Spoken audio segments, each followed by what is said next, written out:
magsasadula ng buhay ng aming mapipiling letter sender. Hindi ito magsisimula sa tandang-tanda ko pa. Parang kahapon lang. O maalaala mo ba kaya? Dahil ang programang ito ay pinamagatang di ko na po maalaala.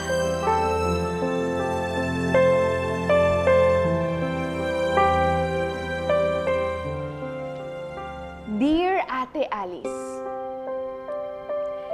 di ko na po maalala kung saan nagsimula ang biglang pagdududa ng aming mga kapitbahay tungkol sa aking tunay na pagkatao.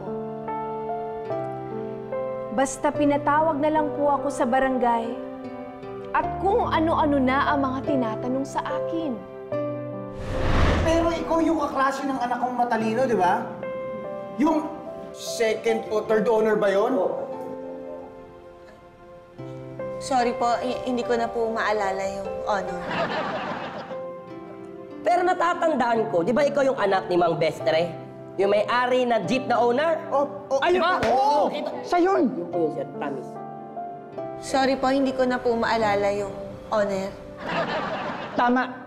Ikaw yung nakita ko sa loob ng sinihan na sumigaw dahil natakot ka sa palabas.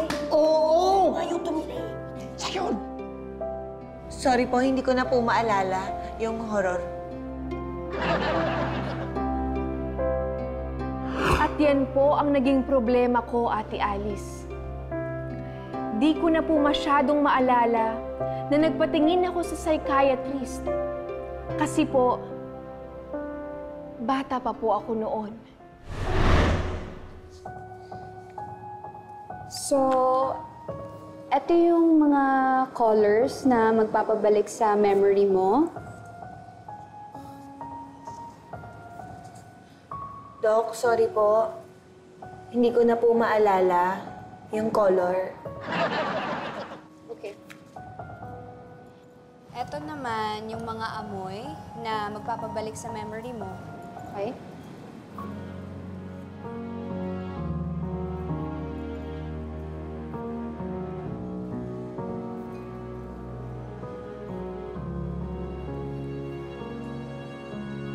Anything? Doc, sorry po. Hindi ko na po maalala yung odor. At yan po ang aking mga karanasan na lagi kong nakakalimutan kaya po ako sumulat dito sa programang di ko na po maalaala. Iha, ang tanging maipapayo ko lang sa'yo, kung may sakit kang kalimot, isa lang ang solusyon dyan. Kalimutan mo yan. At yan ang aming unang pagtatanghal.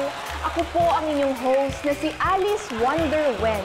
Ang nagsasabing, para safe ang sagot, laging sabihin, sorry, di ko na po talaga maalaala.